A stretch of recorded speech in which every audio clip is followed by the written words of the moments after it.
হরে কৃষ্ণ।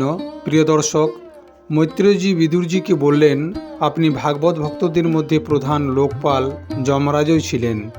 আপনি পূর্ববংশে জন্ম নেওয়ার কারণে পূর্ববংশ সাধুদের জন্য সেব্য হয়ে গেল। আপনি ধন্য। আপনি নিরন্তর পদে পদে ভগবানের গুণলীলার মালাকে বিস্তার করছেন। এখন আমি ক্ষুদ্র বিষয় সুখের কামনা থেকে দুঃখকে দূর করার জন্য শ্রীমদ্ ভাগবত কথা প্রারম্ভ করছি। আপনি তা মন দিয়ে শ্রবণ করুন, যা ভগবান শঙ্কর্ষণ সনকাদি ঋষিগণকে শ্রবণ করিয়েছিলেন। অখণ্ড জ্ঞান সম্পন্ন আদিদেব ভগবান শঙ্কর্ষণ পাতাললোকে বিরাজমান ছিলেন। সনত কুমার আদি ঋষিগণ পরম পুরুষোত্তম ভগবানকে জানার জন্য ওনার কাছে প্রশ্ন করেছিলেন। সেই সময় শেষনাগজি নিজের আশ্রয়স্বরূপ ওই পরমাত্মার মানসিক পূজা করছিলেন। বেদ যাহাকে বাসুদেব নামে নিরূপণ করে, সেই সময় ওনার কমল নেত্রগুলি বন্ধ ছিল। প্রশ্ন করার পর সনকাদি জ্ঞানীগণের আনন্দের জন্য তিনি চোখগুলি অর্ধেক খুললেন। সনকাদি ঋষিগণ মন্দাকিনী নদীর জলে ডুব দিয়ে এসে ওনার চরণ কমলগুলি স্পর্শ করলেন। নাগরাজ কুমারেরা ওনার কাছে মনোবাঞ্ছিত বর প্রাপ্তির জন্য প্রেমপূর্বক অনেক উপহার সামগ্রী দ্বারা ওনার পূজা করছিলেন। সনত কুমার আদি ওনার লীলাগুলি জানতেন। ওনার বারবার প্রেমের বাণীর দ্বারা লীলার গান করলেন। সেই সময় শেষনাগ ভগবান উঠে সহস্র কোণার উপরে সহস্র কিরীটে শ্রেষ্ঠ মণির আলোয় ঝলমল করছিল। ভগবান শঙ্কর্ষণ সনত কুমারজিকে এই ভাগবত কথা শ্রবণ করিয়েছিলেন। তারপর সনত কুমার এই শ্রীমদ্ ভাগবত কথা সাংখ্যয়ন মুনিকে শ্রবণ করিয়েছিলেন। সাংখ্যয়ন মুনি এই কথা গুরু পরাশরজিকে এবং বৃহস্পতিকে শুনিয়েছিলেন। এরপর দয়ালু পরাশরজি পুলস্ত্যজি আমাকে শ্রবণ করিয়েছিলেন, আর সেই কথা আমি আজ তোমাকে শ্রবণ করাবো। সৃষ্টির পূর্বে এই সম্পূর্ণ বিশ্ব যখন জলে ডুবেছিল, সেই সময় একমাত্র শ্রী নারায়ণ দেব শেষনাগের শয্যায় শুয়েছিলেন। তিনি নিজ জ্ঞান শক্তিকে অক্ষুণ্ণ রাখার জন্য নিজ যোগ নিদ্রার আশ্রয় নেন।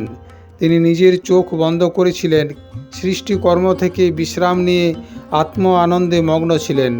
ওনার মধ্যে কোনো ক্রিয়ার উন্মেষ ছিল না। অগ্নি যেমন নিজ দাহিকা শক্তিকে কাঠের মধ্যে লুকিয়ে রাখে, তেমনি ভগবান শ্রীহরি সম্পূর্ণ প্রাণীদের সূক্ষ্ম আত্মাগুলিকে নিজ শরীরের মধ্যে লীন করে নিজ আধারভূত ওই জলের মধ্যে শয়ন করলেন।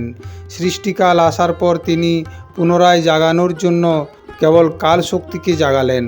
এইভাবে নিজ স্বরূপভূত চিত্তশক্তির সাথে 100 চতুর্যুগ পর্যন্ত ওই জলের মধ্যে শয়ন করে রইলেন। যখন ওনার দ্বারা নিযুক্ত জলের কাল শক্তি ওনাকে জীবগুলির ক্রিয়াবৃত্তির জন্য প্রেরিত করল, এবং যখন ভগবানের দৃষ্টি নিজ শরীর লিঙ্গ আদি তত্ত্বগুলির উপর পড়ল, তখন তিনি কালশ্রিত রজগুণ থেকে ক্ষুভিত হয়ে সৃষ্টি রচনার নিমিত্তে ওনার নাভিদেশ থেকে বাইরে এলেন। কর্মশক্তিগুলিকে জাগ্রতকারী কালের দ্বারা ভগবান বিষ্ণুর নাভি থেকে প্রকট হলেন সেই সূক্ষ্ম তত্ত্ব কমল কেশ রূপে সহসা উপর উঠে আর সূর্যের সমান তেজের থেকে সেই অপার জলরাশিকে দেদীপ্যমান করলেন। সম্পূর্ণ গুণগুলিকে প্রকাশিতকারী সর্বলোকময় কমলের মধ্যে সেই ভগবান অন্তর্যামী রূপে প্রবিষ্ট হয়ে গেলেন। তখন সম্পূর্ণ বেদের জ্ঞাতা সাক্ষাৎ বেদমূর্তি ভগবান ব্রহ্মাজি প্রকট হলেন।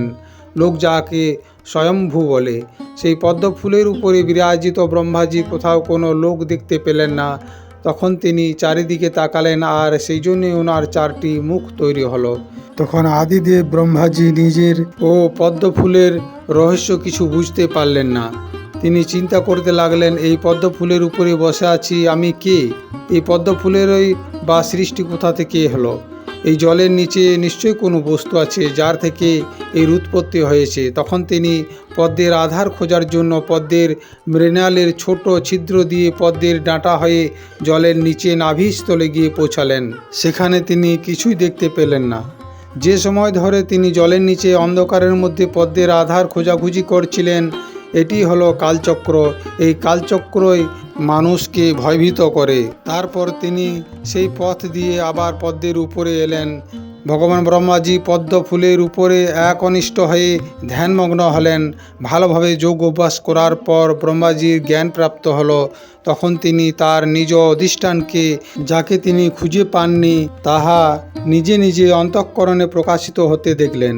তিনি দেখলেন যে সেই প্রলয়কালীন জলের মধ্যে শেষনাগজির বিশাল শয্যার উপরে পুরুষোত্তম ভগবান শুয়ে রয়েছেন। শেষনাগজির ফোনাগুলি ছাতার মতো বিস্তারিত হয়ে রয়েছে। উনার মাথার উপরে কিরীটি শোভায়মান রয়েছে, তার উপরে মণিগুলি ঝিলমিল করছে এবং প্রকাশিত করছে। উনার শ্যাম শরীর আভার দ্বারা মরকতমণির পর্বতের শোভাকেও লজ্জিত করছে। উনার মাথার উপর সুশোভিত স্বর্ণ মুকুট স্বর্ণময় শিখরের মান মর্দন করছে। উনার গোলার বনমালা পর্বত, জলপ্রপাত, নদী আর পুষ্পের শোভাকেও পরাস্ত করছে। উনার বক্ষস্থলে অমূল্য হার এবং সুন্দর শ্রীবাস্তব চিহ্ন অপূর্ব শোভা দিচ্ছে। উত্তম উত্তম মণিগুলির দ্বারা সুশোভিত উনার বিশাল ভুজদণ্ডগুলি সহস্র শাখার মতো। তিনি নাগরাজ অনন্ত দেবীর বন্ধু নারায়ণ। পর্বতের উপরে যেমন অনেক জীব থাকে, তেমনি সম্পূর্ণ চরাচরের তিনি আশ্রয়। শেষ নাগে ফোনার উপরে যে সোনার মুকুটগুলি রয়েছে, সেগুলি যেন পর্বতের স্বর্ণমণ্ডিত শিখর। উনার বক্ষস্থলে বিরাজিত কৌস্তুভমণি সুশোভিত হচ্ছে।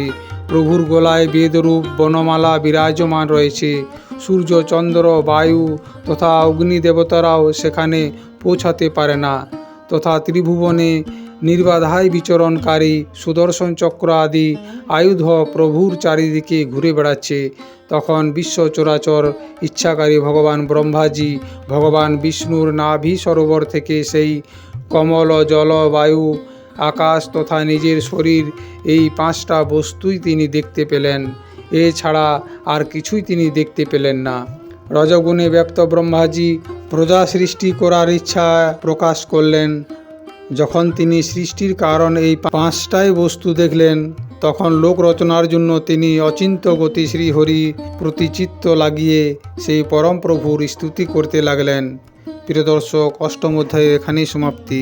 আপনি যদি আমার চ্যানেলে নতুন হয়ে থাকেন তবে চ্যানেলটি সাবস্ক্রাইব করে সঙ্গে থাকুন এবং লাইক, কমেন্ট ও শেয়ার করতে ভুলবেন না। ভিডিওগুলি সম্পূর্ণ দেখুন, প্রথম থেকে দেখুন। ধন্যবাদ।